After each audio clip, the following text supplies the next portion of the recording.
réponse est évidente.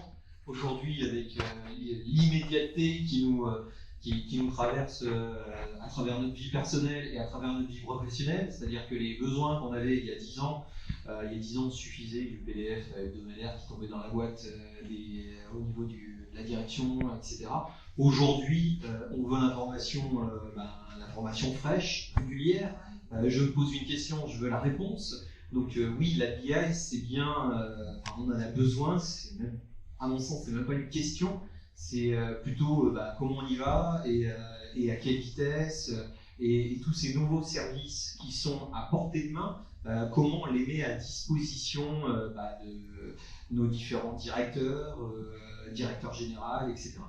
D'accord, et si on regardait ça par le prisme parce qu'effectivement du reporting, du tableau de bord, on en fait depuis quelques années, quels sont les nouveaux usages que vous pouvez créer? Enfin, moi je parlais justement notamment des clients, des fournisseurs, etc. On a de plus en plus ces demandes là, maintenant je ne sais pas si ça vous concerne ou pas. Pour moi c'est intéressant parce qu'on est de plus en plus sollicité sur les parties mashup. Vous connaissez bien Bruno, dans une vie précédente. Mais est-ce que ça permet d'ouvrir de nouveaux horizons pour les clients, d'apporter de nouveaux services à vos clients, ou comment vous voyez les choses? Si par exemple vous prenez effectivement sur le site de l'APEC, j'ai mis en place un match-up qui permet à toutes les personnes de venir à travers un outil, de se poser des questions, où c'est que je peux être employé, par qui, quel bassin, etc.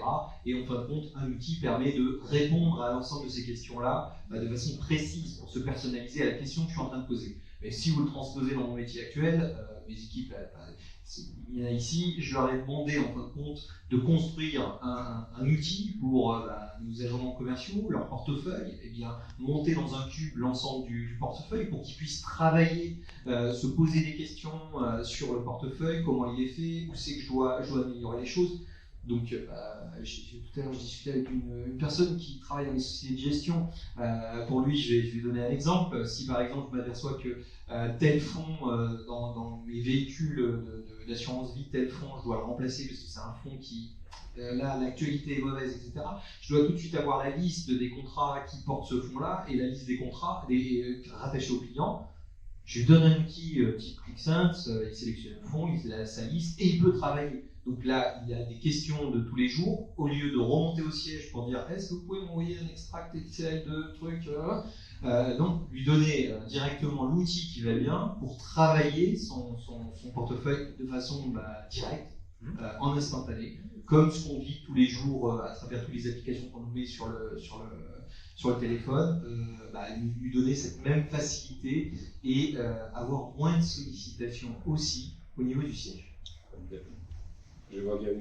Ouais, j'ai chopé le micro. En fait, je voudrais juste rajouter un truc pour répondre aussi à ta question. En fait, la grosse différence pour moi avec les nouvelles techno, en fait, c'est qu'on peut toucher beaucoup plus de population. En effet, tu parles du PDF, du reporting classique, ça a touché toute une frange de la population. Ce qui apporte justement pour moi, ce qui est mashup, ce qui est mobilité, c'est qu'en fait, on va toucher des gens qui refusent ces autres moyens de consommation de la donnée. Donc en fait, à partir du moment où on est arrivé à standardiser nos entrepôts de données, nos reporting, nos KPI de base, en fait, on peut maintenant les distribuer à des franges beaucoup plus importantes. Et le mashup, c'est une chose qu'on a mis en place, ça reste en test assez récemment, qui était au niveau du vice-président Nord-Amérique et son équipe, en fait, qui n'avaient pas envie d'aller dans ClickSense. Maintenant, ils n'ont pas joué, mais ils ont tous leurs indicateurs principaux qui vont dans ClickSense, qui sont exactement les mêmes applications par équipe. Ok, d'autres réactions? Une fois encore, n'hésitez pas à poser des questions, à soumettre vos avis. Oui, je pense qu'au-delà de la technologie, ce qui est important, c'est le changement du rapport face à l'utilisateur. C'est-à-dire que là, dans le contexte de Radial, on utilise vraiment Click comme une solution au quotidien pour aborder un certain nombre de sujets. Et ce qui, moi, me fascine, c'est la vitesse, bien sûr, d'adoption des utilisateurs, mais aussi le changement de paradigme par rapport à l'IT. C'est-à-dire que historiquement, on avait des solutions BI régaliennes qui, effectivement, avaient été mises en place dans l'IT, où il y avait des temps d'attente par rapport au développement, cahier des charges, spécifications et temps de développement. Aujourd'hui, on est dans une relation où, d'ailleurs, la BI ClickSense est gérée par le contrôle de gestion. Moi-même, je suis développeur Click, contrôleur de gestion au départ. Et on a cette approche qui est celle du business partnership avec nos utilisateurs, où quelque part on a ce temps de réponse qui est extrêmement court parce que l'outil nous permet justement de déployer et de répondre rapidement à des besoins analytiques très poussés. Donc forcément, ça change la relation avec l'utilisateur. L'utilisateur vient nous voir et on a ce travail collaboratif de co-conception très poussé qui change littéralement le rapport à l'analytique. Et d'ailleurs, en fait, Je déteste le mot BI parce que pour moi, BI c'est extrêmement restrictif. Une plateforme Qlik, c'est une plateforme analytique dans laquelle on développe plein de services qui d'ailleurs embarquent, parce qu'on est quoi cet après-midi, dans le cadre de l'atelier que je vais animer, aussi la planification et d'autres services qui sont finalement assez éloignés de la BI.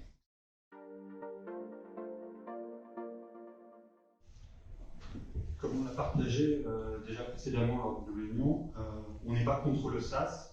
La seule chose, c'est qu'on est en pleine découverte avec ce qu'on appelle les coûts cachés. On a basculé notre SAP sur Azure et pour faire énormément de choses, on a besoin d'énormément d'éléments, de services en plus, ou de ceci ou de cela. Et in fine, la facture qui nous arrive en fin d'année n'est pas la même que celle qu'on avait planifiée au départ. Parce qu'il y a tous ces petits extras qui étaient cachés ou qui n'étaient. Voilà, donc notre intégrateur de l'époque nous a pas assez, je veux dire, aidé pour mettre en avant ou pour se dire on va avoir aussi ces coûts-là à prendre en compte. Et c'est un peu là-dessus où on est mitigé pour l'instant. D'accord, en l'occurrence, c'est migration, pas de la BI, pas de l'analytics. Pas de l'analytics, vraiment de SAP, du SAP sur cette solution-là. Après, on utilise d'autres solutions en SaaS et sur lesquelles on n'a pas de grand problème. Ok. D'autres avis, remarques? Non, pour vous? Non, pas. Juste continuer sur mon scepticisme au niveau du SaaS. Allons-y. Donc oui, le SaaS nous offre des opportunités, mais attention, quand j'entends des personnes dans d'autres sociétés qui sont au niveau de l'IT et qui commencent à dire qu'ils ont pris tel service, tel service, tel service, tel service, tel service, tel service, ils prennent des petits morceaux de SaaS à droite ou à gauche. Alors pour répondre au métier, c'est génial. Bon, après, ils sont juste en train de construire un millefeuille, bonjour après, pour l'urbanisation et pour le futur, mais sur l'instant T, ils répondent très bien au métier.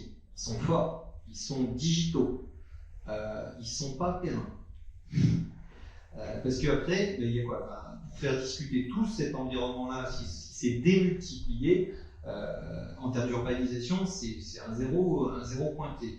Bon, après, tous les métiers qui sont dans la salle disent ouais, c'est sympa, il faudrait qu'on. Ok. Ensuite, il y a une deuxième problématique, la gouvernance de la sécurité. C'est un point important, surtout quand on est dans des métiers, je dirais, d'épargne, de finance, etc. On a les autorités de contrôle qui passent régulièrement et qui vérifient que, eh bien, en fin de compte, toutes nos choses en SaaS, on doit faire un certain nombre de travaux lourds, contraignants, etc. Donc, le SaaS, oui, mais bien choisi.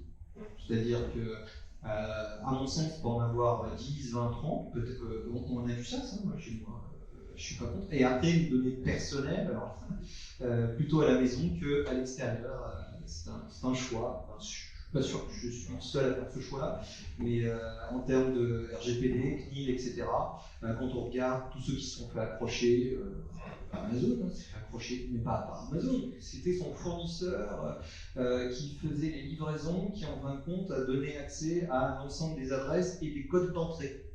Ouais, c'est moyen. Voilà. Donc, bon, voilà. Je suis pour le SaaS, mais de façon raisonnée. Juste pour faire un déco, je suis complètement d'accord avec ce que j'entends. Puis c'est la même mutation que celle qu'on voit, je pense, dans l'informatique. C'est-à-dire que on est passé de modes ultra centralisés à des modes qui sont en train d'exploser. Donc on l'a vu pour la BI, c'est présenté chez Qlik aussi dans les façons de faire, qui sont passées par moments à absence dans le métier et qui sont en train de se fédérer. Le rôle de l'informatique, je suis ancien DSI, je suis maintenant côté métier, est fondamentalement différent de ce qu'il était quand moi j'ai démarré ma carrière. En fait, l'IT avait été le maître de la technologie et contrôlait tout. Avec le cloud, on est en train d'exploser ce que faisait l'IT. Donc maintenant, il faut que l'IT reprenne ce rôle de gardien de la paix pour être capable de refédérer exactement ce que vous disiez, c'est-à-dire sélectionner un cloud, sélectionner les pratiques autour du cloud, comprendre ce qu'il y a pour s'assurer que les métiers ne font pas n'importe quoi et les guider. C'est pour ça, le cloud, je pense qu'il n'y a pas le choix. De manière, Qlik ne nous laissera pas non plus le choix si on reste avec eux. Il faudra aller vers le cloud. Maintenant, en effet, il va falloir mettre les bons gardiens pour s'assurer qu'on passe bien. Okay. Avec la possibilité de faire du hybride, ce qui peut être aussi nous. Enfin, c'est nous ce qui nous intéresse chez Qlik, c'est d'avoir le choix de rester on-prem et cloud. Après, il y aura forcément du cloud, c'est sûr. Oui, d'ailleurs, il faut préciser que sur ce point-là, la politique de Qlik est assez claire de ne pas abandonner non plus le on-prem. Aujourd'hui, leurs clients sont sur des infrastructures on-prem, cette volonté d'accompagner effectivement les utilisateurs qui souhaitent rester sur du après à l'image de ceux qui sont aujourd'hui sur ClickView et qui n'ont pas été abandonnés. Après, évidemment, la stratégie de Click, qui est d'ailleurs vraisemblablement imposée par les fonds de pension qui détiennent, c'est d'aller vers le cloud, parce qu'on va se mentir, c'est une société qui fait la vente de services comme ça vaut 100 fois plus qu'une société qui vend du logiciel. Donc l'ambition, elle n'est pas cachée, elle est très claire sur l'ensemble de la chaîne de produits Click, que ce soit l'intégration jusqu'à la plateforme SaaS, c'est d'aller dans le cloud. Maintenant, moi ce qui me rassure dans tout ça, c'est que ce n'est pas uniquement une volonté de pousser les clients dans le cloud, il y a une véritable valeur ajoutée au niveau des services, et ça, je pense qu'il faut quand même en parler. Il y a plein de choses que vous voyez dans la plateforme cloud que vous n'avez pas dans la plateforme on-premise, et ce n'est pas parce qu'on veut empêcher les utilisateurs de bénéficier de ça sur la plateforme on-premise, c'est juste que c'est nativement compatible avec une logique cloud. Notamment pour moi, il y a une fonctionnalité de base que je trouve assez exceptionnelle qui change en relation à la data, c'est complètement la notion de notification. Demain, vous avez votre smartphone et vous recevez une notification. Il y a des utilisateurs qui ne vont pas avec des tableaux de bord. Certains qui d'ailleurs ont besoin de reporting parce qu'ils ont autre chose à faire que d'être dans un rapport, un tableau de bord, aussi bien soit-il. La notification, qu'il s'agisse d'une alerte, qu'il s'agisse d'une note, parce qu'on m'a tagué en disant c'est bien que tu regardes tel chiffre, tel rapport, parce qu'il se passe ceci, cela, et bien ça, c'est une fonctionnalité qui arrive, qui est là, qui est présente dans le cloud humain, et qui va permettre d'aller chercher l'utilisateur plutôt que ce soit ce dernier qui doit aller sur la plateforme. Ça, pour moi, c'est un véritable changement de logique par rapport à la donnée, et aussi plus sur le cloud. Donc ça n'enlève rien à toutes les problématiques de sécurité et de coût qu'implique le cloud, mais d'un point de vue fonctionnel, je vois véritablement un usage, un nouveau comportement de naître avec le cloud.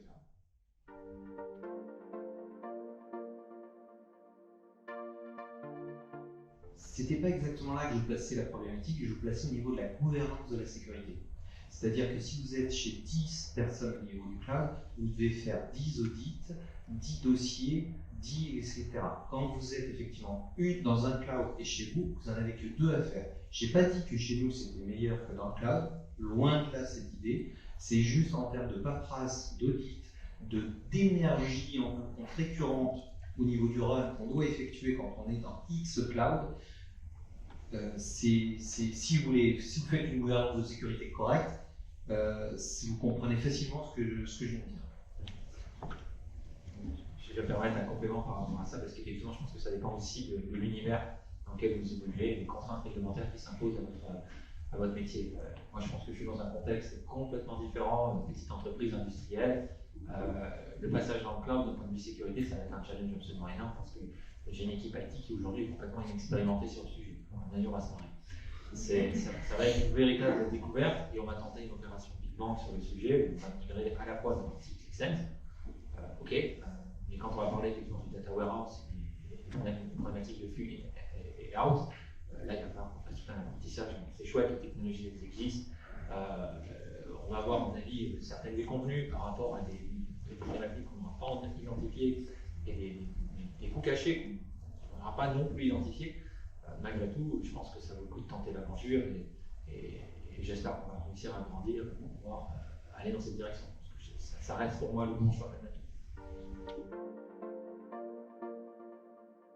Si je peux me permettre, c'est un sujet que j'aime beaucoup parce qu'en fait, comme je dis, je suis contrôleur de gestion, donc la notion de reporting elle est intrinsèque à mon métier. Donc, la raison pour laquelle d'ailleurs on n'a pas voulu migrer tout de suite sur ClickSense Cloud, c'est l'absence de service de reporting. Bon, il se trouve que Click travaille beaucoup sur ce sujet en ce moment. Donc, la solution reporting native développée dans le SaaS, c'est une nouvelle plateforme. Ce n'est pas du tout N-Printing. Printing, c'est un outil qui a été racheté par Click. Ils ont redéveloppé quelque chose, et moi je dis toujours que c'est une bonne nouvelle parce que N-Printing est très pratique, mais bon, on sent que c'est un outil qui a fait son temps et qui nécessite un coup de neuf et le bienvenu. Effectivement, il y a des nouveaux services qui sont livrés progressivement dans la plateforme cloud, mais on est encore au début de la solution reporting du SaaS, et les nouveaux services qui vont arriver vont être intéressants. Aujourd'hui, on peut souscrire effectivement à des rapports, que ce soit des graphiques ou des feuilles entières. Il y aura un système de distribution, de notification dont on a déjà parlé, qui va bien sûr être compatible avec la notion de reporting. Maintenant, moi personnellement, ce que j'attends, c'est la fonctionnalité traditionnelle de printing, à savoir le design de rapport qui permet d'aller chercher des données en provenance de différentes applications et de les restituer dans un PowerPoint, dans un rapport virtuel, dans un PDF. Donc ça, c'est dans la roadmap. Click le livrera quand il le livrera. Voilà, on est là-dessus, je suis client, donc on ne sait rien. Mais bon, c'est sur un horizon qui est assez respectable, mais je pense que d'ici 1 an, on devrait voir les prémices de ce genre de fonctionnalité. Voilà. Ouais, je rajoute, c'est pareil, sur l'printing, on souffre aussi de certaines limitations de l'printing. Moi, ce qui me rend très optimiste, en fait, c'est que quand on a commencé à parler de ça avec Click, on a enlevé plusieurs problématiques, genre la QMC ou des choses qui n'existaient pas du tout, qui n'existaient pas. Et on voit qu'ils sont quand même super réactifs parce que la QMC, maintenant, il va y avoir. La console de management. Oui, pardon.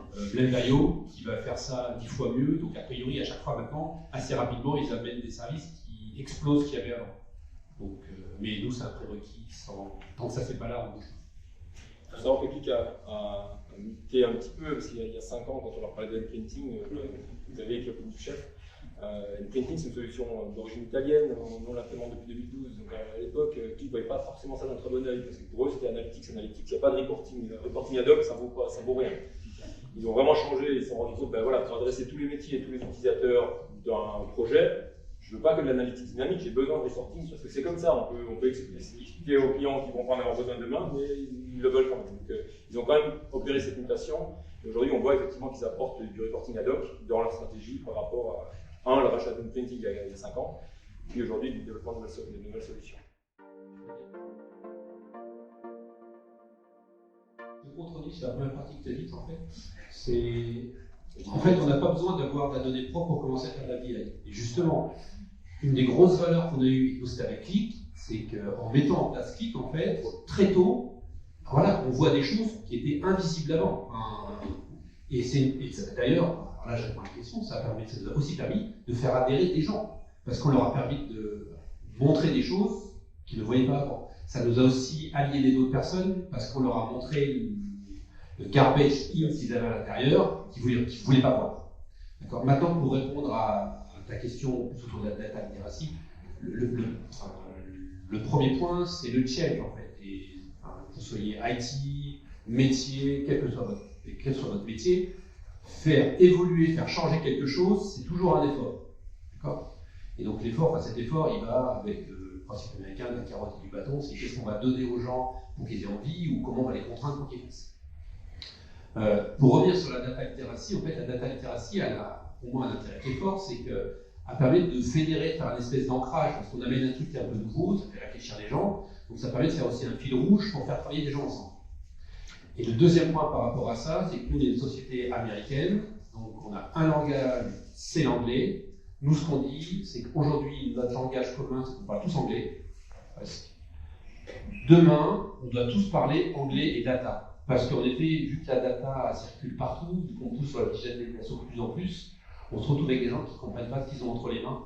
Donc à partir du moment où quand on parle d'un chiffre d'affaires, tout le monde comprend la même chose, quand on parle d'une ligne de produit, tout le monde comprend la même chose, ça va aider, donc sur cette aspect, la littératie va nous aider. Et d'ailleurs, on va essayer de travailler avec Click sur comment on va être capable de faire un programme auprès de nos 16 000 employés pour voir comment on pourra faire évoluer la société tout le monde.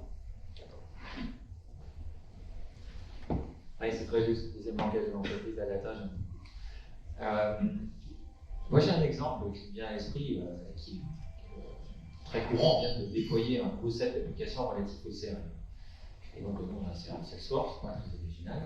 On a déployé un certain nombre d'applications, effectivement, pour les commerciaux. Mais les applications, en fait, elles sont en production depuis bien plus longtemps que ça. Parce qu'on a commencé à travailler avec l'équipe autour de la donnée du CRM, et elle a servi, à mettre en évidence les défauts de paramétrage de la solution. Et on a eu une influence directe, on a utilisé la solution Click pour pouvoir justement dire, tiens, qu'est-ce qu'il faudrait améliorer au niveau du paramétrage et de l'usage du CRM. Et le plus intéressant encore, on a réussi à mettre en évidence, c'était hyper transparent, on a mis en évidence les défauts des pratiques des commerciaux.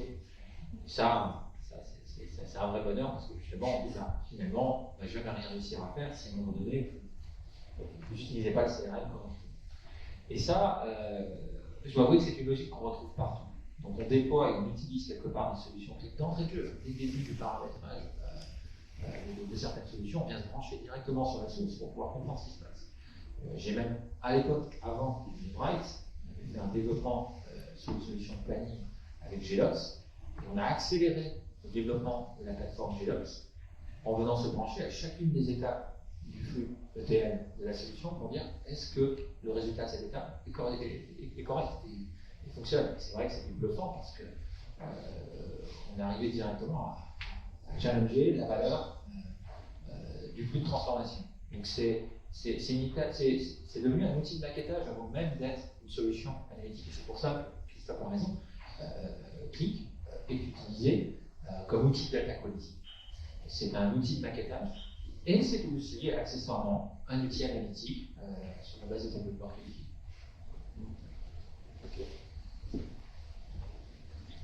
Pour répondre à une partie de la question, c'était comment on fait adhérer les gens. Oui. Alors au niveau d'une ancienne expérience, on avait attaqué le directeur financier. On lui a montré pendant 3 mois que ce qu'on avait dans la plateforme était exactement ce qu'il avait dans tous ses outils de reporting.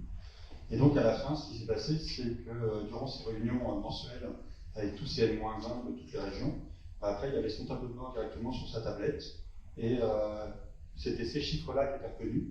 Et tout le monde qui arrivait avec éventuellement sa présentation de PowerPoint ou autre pour documenter son budget, pour documenter ses résultats mensuels, s'ils n'étaient pas alignés, globalement ils se faisaient retruquer pour revenir en semaine suivante.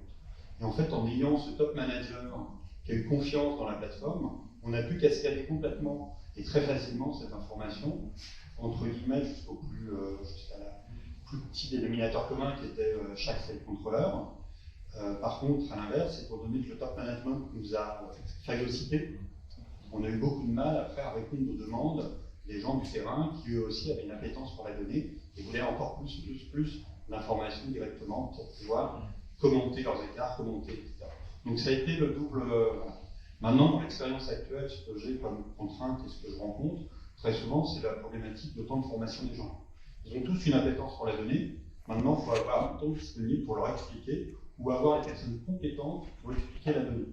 Et ça, je parle d'un cas personnel actuellement dans notre entreprise, on a eu beaucoup de turnover et on a toutes ces compétences qui étaient connues sur chacun des indicateurs qui actuellement est un peu parti à l'as et les gens ne sont pas franchement super enthousiasmés à aller lire une procédure qui fait 4 pages, 5 pages, dans un PDF à droite, à gauche, sur un intranet qui donne les définitions de tout. C'est là-dessus où, pour l'instant, nous, c'est un peu l'écueil de trouver le bon moyen de basculer cette information et de gérer le passage.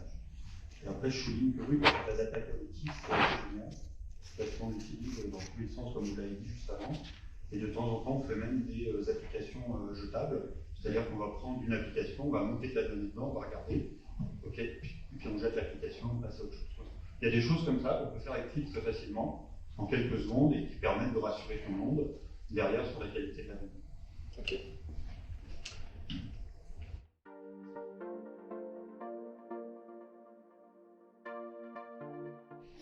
Je bosse essentiellement avec les commerciaux.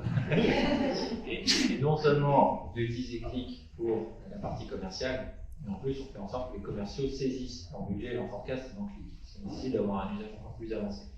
Et moi j'ai des commerciaux chez Radial, c'est des gens qui sont là dans la boîte depuis 20 ou 30 ans. Ils ne sont pas spécialement jeunes et technologiques, on va dire. Assez contre le changement, on va dire radicalement contre, et pourtant on y arrive. On n'y arrive pas du jour au lendemain. Il y a des populations plus difficiles que d'autres. Et je suis d'accord pour dire que les commerciaux sont sans doute la population la plus difficile. Quand je suis face à des ingénieurs qui passent leur temps dans des tableaux, qui utilisent des solutions assez complexes dans leur métier, on leur montre Qlik, c'est assez évident, ils pichent tout de suite. Le commercial, assez souvent, effectivement, c'est plus compliqué. Pour autant, c'est aujourd'hui la population qui vient le plus me remercier pour me dire à quel point c'est génial de travailler avec ces outils. Ce n'est pas des gens qui vont tout de suite merci. Ce sont des gens avec qui il a fallu passer du temps. Et ça, c'est vrai en fait, quelle que soit la solution. Il faut juste accepter que certaines populations vont nécessiter plus de temps. C'est pour ça d'ailleurs que je ne crois pas du tout aux formations Big Bang. Je crois à l'accompagnement continu. Et je pense que la data littératie, d'ailleurs, c'est comme tout système d'éducation, c'est pas vas-y, forme-toi et débrouille-toi après derrière. Il faut accompagner les gens, il faut accepter que ça fait partie de l'équation. Et ça, c'est pas une question d'outils, c'est une question de disponibilité. Il se trouve que dans notre exemple, la relation native que l'on avait, encore une fois, hein, c'est ma place de contrôleur de gestion, au centre du métier de contrôleur de gestion, il y a le business partnership.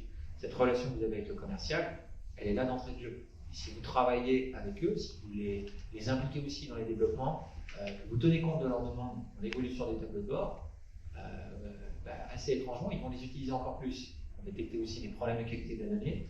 Et là, vous les faites travailler sur des notions référentielles, sur des notions de qualité d'informations renseignées, par exemple, du commande, tout ça.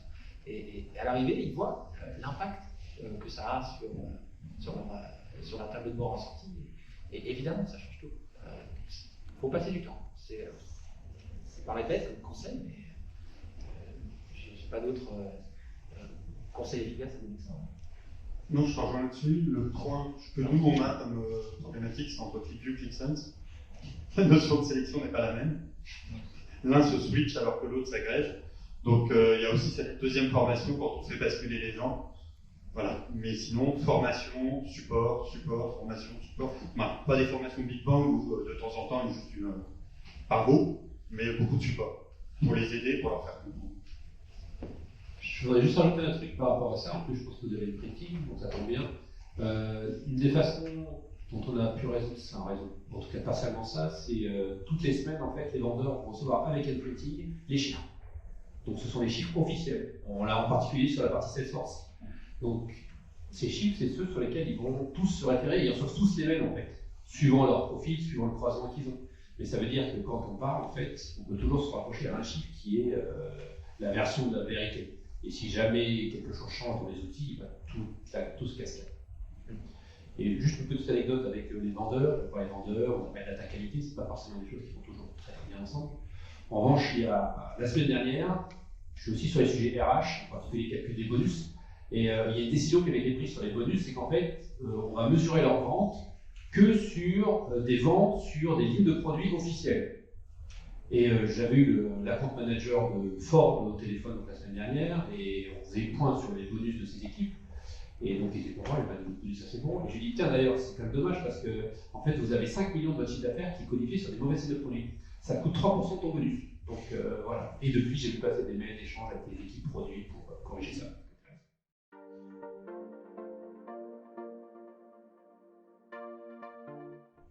Pas bonne question. On a ouvert de la plateforme avec Pixel justement à toute une série de populations. Donc, juste pour recentrer les choses, on devait avoir une petite dizaine d'applications ClickView quand on est passé sur Pixels. Et on a démarré Pixels il y a 5 ans à peu près. On a 250 utilisations, la moitié faite par l'utilisateur, la moitié faite par nous.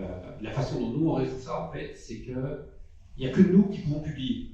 Donc en self-service, ils peuvent faire ce qu'ils veulent, ils peuvent sortir n'importe quoi.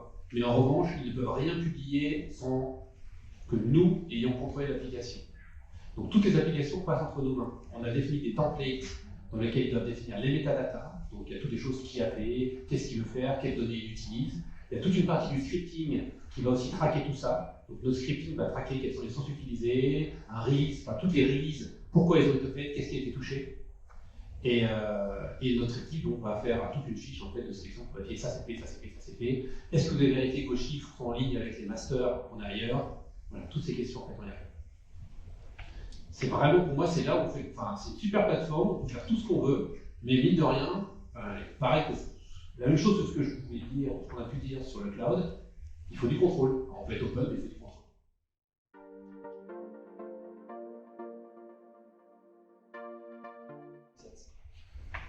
Je pense que la première chose qu'il faut dire, c'est qu'on voit bien qu'on a des périmètres, des tailles de société qui sont radicalement différentes. Et pourtant, à chaque fois, on trouve une solution. Parce que ClickSense, sur ce terrain-là, ça s'adapte très très bien à une très petite structure, parce qu'on peut pas avoir les moyens de s'organiser de manière très complexe, et des sociétés beaucoup plus grandes qui vont aussi mettre en place des infrastructures plus conséquentes. Dans le cadre de Radial, alors encore une fois, on n'est pas très gros. À l'arrivée, 2 développeurs qui accessoirement côté de ça dans le métier. Et côté Data Warehouse, SQL traditionnel pour l'instant, pareil, des développeurs qui sont aussi sur d'autres choses, pas uniquement sur le BI, qui travaillent notamment sur les déploiements SAP, quelque chose qui occupe généralement un peu. Et au final, on a quelque chose de très structuré, on arrive assez facilement à savoir où mettre la barrière, ça se fait naturellement pour la simple et unique raison que les équipes, tout le monde utilise Click. C'est-à-dire que même les développeurs, lorsqu'ils vont recéter leur développement SQL, vont utiliser Click pour dire tiens, voilà, plutôt que de faire une requête SQL, même si on croise ça dans tous les sens, je branche directement Click sur ma base et j'effectue mes analyses pour contrôler la qualité de ce que je viens de développer. Un peu à l'image de ce que j'ai expliqué avant sur le GLOC et rigoureusement la même méthode qu'on utilise pour recéter le développement au fur et à mesure de la chaîne de valeur. Maintenant, pour moi, le conseil, c'est bêtement de rester sur ce qu'on sait faire, c'est-à-dire éviter de s'embarquer dans des solutions et des architectures qui sont trop compliquées. Pour Radial, bah oui, c'est sûr qu'on pourrait faire mieux qu'un simple data warehouse SQL hébergé dans la maison avec un ETL. Et d'ailleurs, mon saut au départ, c'est carrément de ne pas avoir de data warehouse. Mais il se trouve qu'on veut utiliser data warehouse pour d'autres environnements applicatifs, avoir un single point of truth, donc on était obligé d'avoir un data warehouse, même si Click, on a bien pu s'en passer. Et bien, ça ne nous empêche pas, des fois, de passer de data warehouse et d'aller se connecter directement sur des sources pour faire des maquettes. Ou pour certaines solutions qui n'ont pas nécessairement besoin d'avoir des données en data warehouse. On va se brancher directement, par exemple. Pour certaines analyses, on a beaucoup de choses dans Salesforce, un peu seulement le CRM. Là, ça m'arrive assez régulièrement de brancher directement sans passer par la case data warehouse, parce que la donnée n'a pas lieu d'être stockée dans le data warehouse.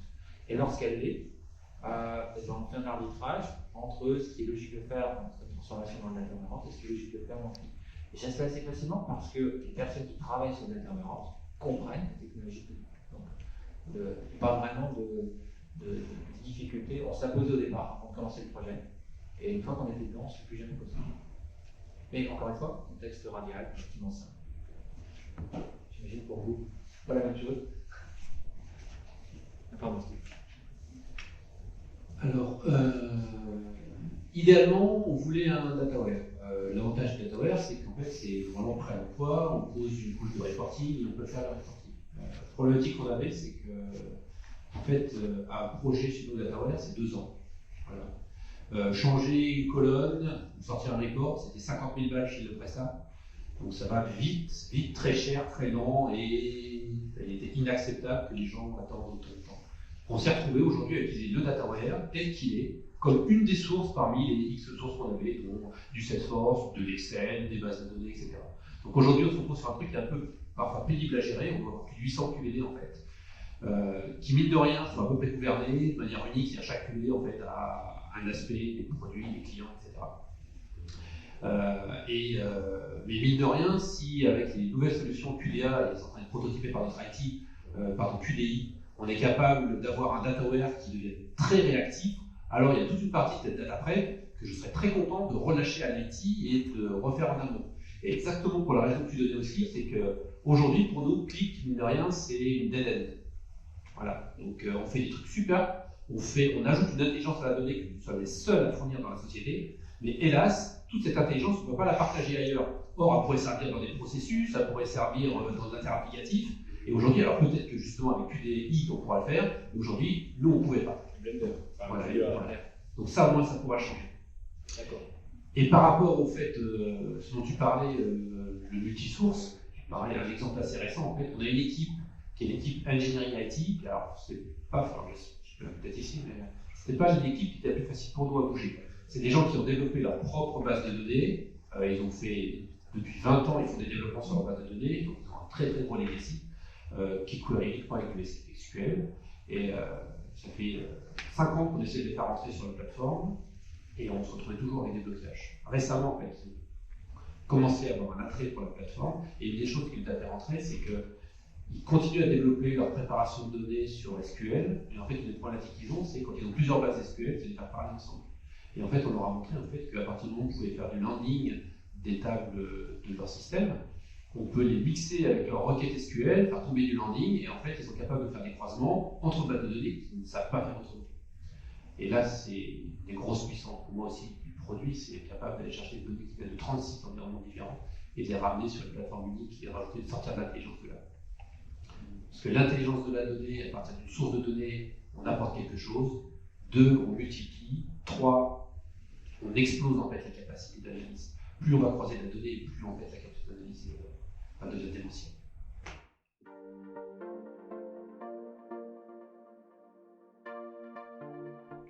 Moi j'aime bien cette question. Bon, on l'a préparé, je savais que vous l'aimez quand même. Je t'en prie. Donc, moi j'adore Power BI. Non.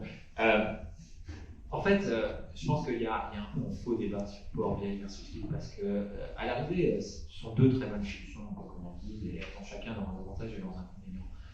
Maintenant,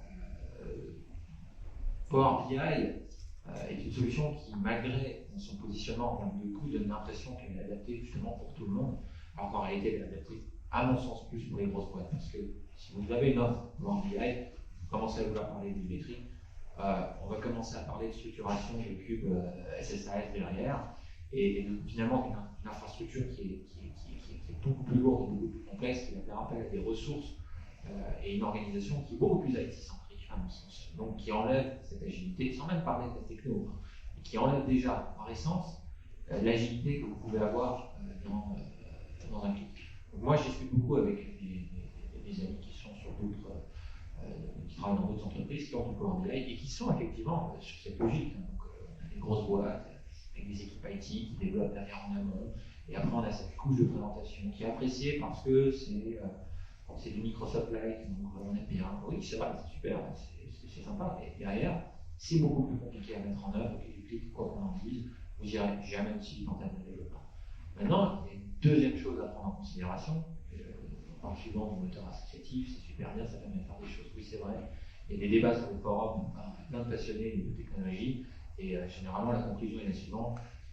Vous pourrez toujours faire ce que vous pouvez faire dans Power BI et dans Click. Il y a des choses que vous faites dans Click que vous ne ferez jamais dans Power BI. Et certes, il y a peut-être même des choses, des exemples particuliers de Power BI que vous arriverez à faire plus rapidement que dans Click, mais il y a des exemples de choses que vous ne pourrez jamais faire avec Power BI. Et ça, c'est en pratiquant qu'on le découvre.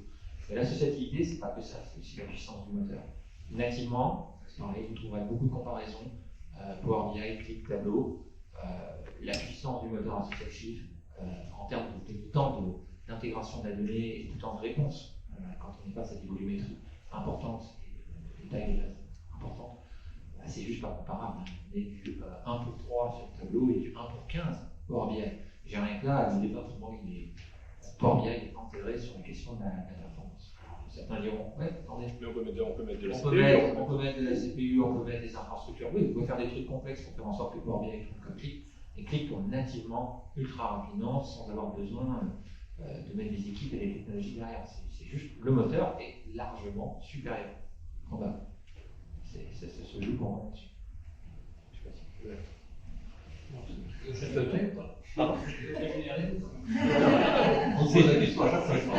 On pose la question à chaque fois, mais il y a des métriques sur Internet et qui sont factuelles. Et j'aime bien faire le test justement avec d'autres entreprises. Et à chaque fois, le résultat. Mais je pense que ça se place sur l'outil de performance, de création, etc., type desktop, où on fait soi-même son truc et on sait, Power BI, je peux mal le dire, c'est mieux que Click quand on veut un outil de productivité. Nous, là où on se positionne, c'est vraiment sur un projet global, déploiement, gouvernance, etc. Et c'est là où, en général, les coûts ne sont pas tout à fait les mêmes. Ouais. Non, tu n'es pas d'accord? Les tableaux Power BI sont mieux que Click. Il y a des objets graphiques que c'est plus sympa sur le Power BI. Il y a des objets un peu particuliers. Voilà. Alors, juste rapidement là-dessus, excuse-moi. Moi, j'avais juste un exemple en fait, de quelqu'un qui travaille chez Roland, qui est partie de société qui utilise Power BI. Et en fait, juste pour répondre un peu à la rapidité, donc, il utilise Power BI, il est très content. Il a dit en revanche, quand j'ai 10 millions de lignes ou 2 millions de lignes à charger, j'utilise Click parce que ça va beaucoup plus vite. Quand je veux faire un truc rapide, j'utilise Click parce que ça va beaucoup plus vite. Voilà, c'est juste la petite anecdote que je voulais dire. Pour répondre à la question, on a fait un POC sur différents produits, 3, je ne sais pas le troisième. Grosso modo, c'est des bons produits. Je n'irais peut-être pas à dire que Click est le meilleur, etc. Oui, voilà. Après, en revanche, sur les deux qu'on a cités, ce qui nous a déterminé sur le choix, c'est sur la partie économique. J'entends qu'effectivement, quand on est une grande boîte, on a pu aller sur Power BI. Ça dépend de l'usage en fin de compte. Si on a un usage où on estime qu'on a 1 millier d'utilisateurs qui vont réellement utiliser l'application et donc on ne sait pas un petit rapport qui va lire 3 fois dans la semaine et que en fin de compte c'est juste une toute petite partie de CPU, grosso modo si on est en licence directe ou si on est en partage d'un CPU, là la solution Power BI commence à devenir excessivement cher, et donc à partir de là, c'est ce qui l'a fait perdre pas mal de points sur notre étude globale. Donc c'est une question de tarification pour notre part, et non une question de est-ce que l'un est plus joli que l'autre.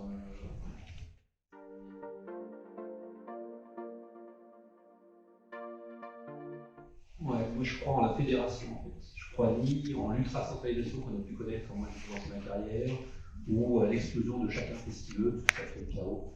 Donc après c'est comment on est capable de monter des équipes multi-compétences, multiculturelles, pour arriver à aboutir à un sujet commun. Donc, nous, le choix qu'on a fait, c'était, en fait, on s'est développé un petit peu anti-IT à un moment, chose qu'on veut changer absolument. Où en fait chaque division, en fait on a proliféré ce qu'on a fait au sein de la société, donc quand on vend des pockets de gens qui étaient intéressés pour travailler avec nous, et on s'est rendu compte en fait qu'à chaque fois on était arrêté par le niveau de management maximum dans chacun de ces silos en fait. Donc quand on trouvait un patron de région qui était intéressé, on rencontrait la région, quand on trouvait un patron fonctionnel c'était la fonction, etc. Donc on a développé ces pockets, on a fédéré. Maintenant on est en train de grandir vers les autres divisions chez qui on a collé du clic. Donc en fait maintenant toutes les divisions chez nous ont du clic. Pareil, c'est géré par des petites entités qui on collabore. Et maintenant on essaie d'embarquer l'IT parce que mine de rien, l'IT a des compétences qu'on ne retrouve pas dans le métier, a des compétences des accès à des données qu'on n'aura jamais, va permettre aussi une sécurisation que les métiers sont souvent incapables de faire, quand même à comprendre qu'il est important de sécuriser la donnée, la gouverner, c'est compliqué à comprendre au niveau du métier. Donc voilà, donc moi mon modèle c'est comment est-ce qu'on est capable de fédérer toutes les bonnes volontés, quel que soit leur horizon, parce que chacun en fait amène une compétence. Très bien, dans l'organisation, plein de sponsors, justement, c'est un peu ce dont souffre Xavier, ce que tu disais tout à l'heure. Une image que j'utilisais pour représenter notre service, en fait, c'était l'arbre. C'est-à-dire qu'en fait, la façon dont on s'est développé, c'est on a mis des racines partout. Et, en fait, et suivant le sol que les racines trouvaient, on a pu aller très très vite, ou au contraire, on a pris des rochers, on s'est arrêté à des endroits très rapidement. Donc en fait, comme ça, on a accédé à énormément de compétences fonctionnelles, de gens qui maîtrisent la fonction, énormément d'entrepôts de données, comme ça. Après, le tronc pour moi, justement, c'était la capacité à structurer et contrôler. Venant de l'IT, en fait, je comprenais qu'on ne peut pas faire n'importe quoi, et il faut trouver le point, en fait, le point le plus étroit où on peut assurer cette gouvernance, cette sécurité. Donc voilà, donc ça c'est ce qu'il y a sur notre service. Et après, on a fait les branches et les feuilles, en fait, on fait exploser toutes les capacités d'analyse, de reporting, de compréhension d'informations, de data management, etc. Donc un ancien DSI devenu anti-IT. C'est ça la magie clic. Il y a Thomas qui est responsable marketing chez Click. Tu aimes bien l'image de l'arbre, c'est vrai qu'en ce moment on parle beaucoup des racines et des arbres qui communiquent les uns avec les autres. Notre problématique en fait se rejoint. Pour l'instant, c'est aussi dur de réembarquer l'IT dans leur rôle de gouvernance de la data. C'est-à-dire qu'ils n'entendent pas chez nous la notion de gouvernance de la data, c'est-à-dire d'assurer qu'elle est toujours présente, qu'elle est fiable, mais ils veulent aussi maîtriser le contenu en permanence. Et on a un peu cet écueil de leur faire comprendre que nous, la data, on la connaît au niveau opérationnel, on sait l'exploiter. Maintenant, ce qu'on attend de leur part, c'est d'avoir cette garantie, d'avoir cette donnée en temps réel ou en temps régulièrement pour qu'on puisse l'exploiter et qu'on ait tous nos services autour qui tournent autour. Ils veulent absolument tout le temps capter, comme au bon vieux temps, la valeur ajoutée qui est tout autour partout. Alors que, comme tu l'as dit tout à l'heure, on est peut-être allé un peu trop loin à un moment donné en disant à chacun faites ce que vous voulez avec la donnée. On est, nous, dans cette transition où on essaie de remettre à chaque endroit la responsabilité de chacun pour assurer que derrière tout fonctionne bien à nouveau. Mais c'est très dur parce que les gens n'ont pas aussi refait encore tout ce travail au niveau de leur façon de travailler. Ouais, j'aime beaucoup cette idée. Je pense d'ailleurs que le contexte de Radial, encore une fois, un peu différent. Ce qui est intéressant dans notre cas, c'est que l'IT et le métier travaillent ensemble. Mais pour l'instant, de manière complètement centralisée. Alors, on est allé chercher des fameux key users ou des data champions, si vous préférez, dans le cadre du programme Data Literacy. Mais il y a une intention derrière. C'est d'accompagner quelque part la progression en maturité sur le sujet de la donnée au sein de la société. Et moi, ma cible à terme, c'est de dire voilà, on va accompagner les métiers avec des niveaux de maturité différents, bien sûr, parce qu'il y a des endroits où on progresse plus vite que d'autres. Et justement, je vais vous faire le lien avec le cloud, où j'espère que demain à terme, grâce aux espaces, on ne parle pas assez souvent, mais en fait c'est une fonctionnalité qui est très chouette dans l'environnement cloud, où on pourra justement délivrer à la fois bien sûr les rapports, les tableaux de bord, les outils de qualité, et aussi le lineage, j'attends beaucoup, pour permettre effectivement que les métiers, une fois qu'ils aient atteint le niveau de maturité suffisant, puissent avoir ce contrôle de la donnée, faire en sorte qu'on passe d'une organisation centralisée à une organisation décentralisée, mais gouvernée. Et ça, ça va de pair avec la notion de data literacy. Ce n'est pas quelque chose que l'on décrète du jour au lendemain. Il faut accompagner l'organisation pour aller vers ça.